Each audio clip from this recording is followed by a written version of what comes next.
Hello everyone, welcome back to my channel bankers Didi. और आज की इस वीडियो में हम बात करेंगे कि हमारा नेक्स्ट 30 डेज़ का प्लान क्या होना चाहिए आरआरबी पीओ और क्लर्क को टारगेट करने के लिए।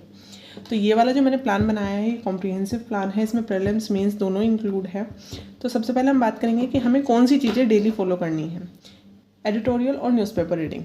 हमें डेली या तो एडिटोरियल पढ़ना है या फिर न्यूज़पेपर रीडिंग करनी है। अगर आपको न्यूज़पेपर रीडिंग करना नहीं आता है तो आप एडिटोरियल कर सकते हो, यूट्यूब से बहुत सारे टीचर्स करवाते हैं। निमिषा बंसल मैम का आप कर सकते हो। सेकेंड पॉइंट है रिविजन ऑफ कॉन्सेप्ट्स। मतलब आपने जो भी बेसिक टाइम करते हुए कॉन्सेप्ट्स लिखे थे क्वांट्स में, रीजनिंग में, इंग्लिश में, वो आपको टाइम टू टाइम रिवाइज करते रहना है। जैसे कि आज हमने मैथ्स के कर लिए तो कल हम रीजनिंग के करेंगे, परसों हम इंग्लिश के कर लेंगे।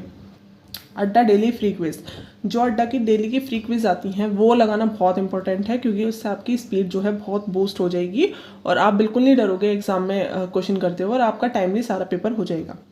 फिर उसके बाद आती है रीजनिंग की बात।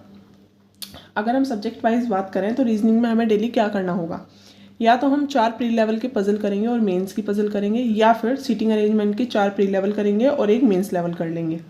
उसके साथ साथ कोई भी टॉपिक वाइज 30 क्वेश्चन का सेट लगा लेंगे। लाइक मिसलेनियस का जितना भी पार्ट है, जैसे सिलॉग्स हुआ, इनइक्वालिटी हुआ, आप किसी भी टॉपिक को उठाना और उसके 30 क्वेश्चन के सेट लगाने हैं। ठीक है, उसमें मतलब हाई लेवल तक के क्वेश्चन इंक्लूड होंगे। फिर बात आई हमारी क्वांट्स की।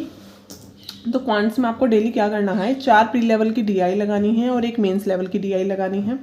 उसके साथ साथ 1 लाइनर्स के 50 क्वेश्चन का सेट लगाना है। जैसे कि सिंप्लीफिकेशन होता है, क्वाड्रेटिक होता है, नंबर सीरीज होती है, मिसिंग नंबर, रॉन्ग नंबर, उनमें से आप कोई भी एक टॉपिक उठाना पर डे। जैसे आज हमने रॉन्ग नंबर उठा लिया, उसके 50 क्वेश्चन के सेट लगा लेंगे। फिर उसके बाद कोई भी टॉपिक अर्थमेटिक का, उसके 25 क्वेश्चन के सेट लगाएंगे।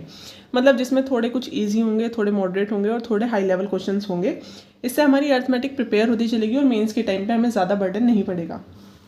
फिर इंग्लिश प्रीलिम्स में तो नहीं है आरआरबी में, लेकिन मेंस में आती है और इतनी हाई लेवल इंग्लिश नहीं आती है।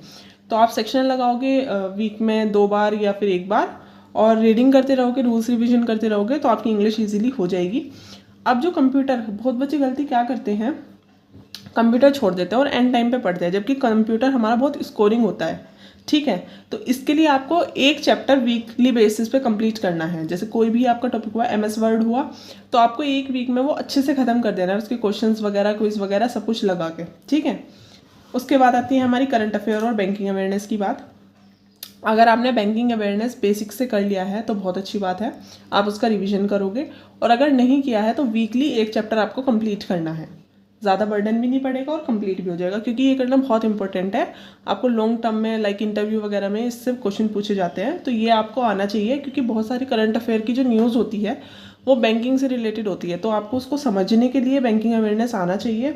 उसके बाद हम करंट अफेयर की डेली क्लास करेंगे, क्योंकि लास्ट टाइम जनवरी से करंट अफेयर्स आ चुका था, तो हम करंट अफेयर की डेली क्लास भी करेंगे, साथ के साथ उसकी पीडीएफ भी करेंगे और पीडीएफ को कंबाइन करके वीकली बेसिस पे भी उसका रिवीजन करते चलेंगे।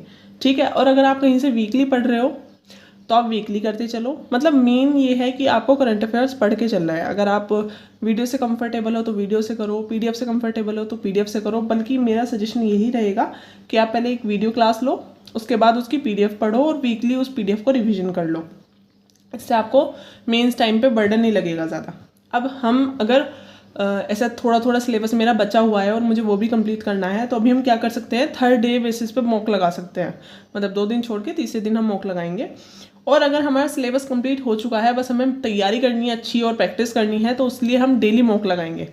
और अगर आपको बहुत ज़्यादा प्रैक्टिस करनी है, प्रीलिम्स में आपके स्कोर अच्छे नहीं आ रहे हैं और आपका सिलेबस वगैरह कंप्लीट है, तो आप 2 मॉक भी पर डे लगा सकते हो। ठीक है, एक मॉक लगाना है और मॉक लगाने के बाद उसका एनालिसिस बहुत इंपॉर्टेंट है। तो जब आप उसे एनालिसिस करोगे तो उसमें दिया होता है कि आपके वीक पॉइंट्स कहाँ आ रहे हैं या फिर आपका स्ट्रॉन्ग पॉइंट कहाँ है। जैसे मान लो ब्लड रिलेशन में आपका थोड़ा वीक पॉइंट आ गया है, तो आप क्या करोगे, ब्लड रिलेशन के क्वेश्चन लगा लोगे।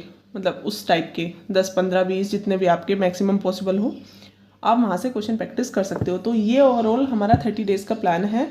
आई होप आपको अच्छा लगा होगा। अगर आपको अच्छा लगा है तो do like, share and subscribe.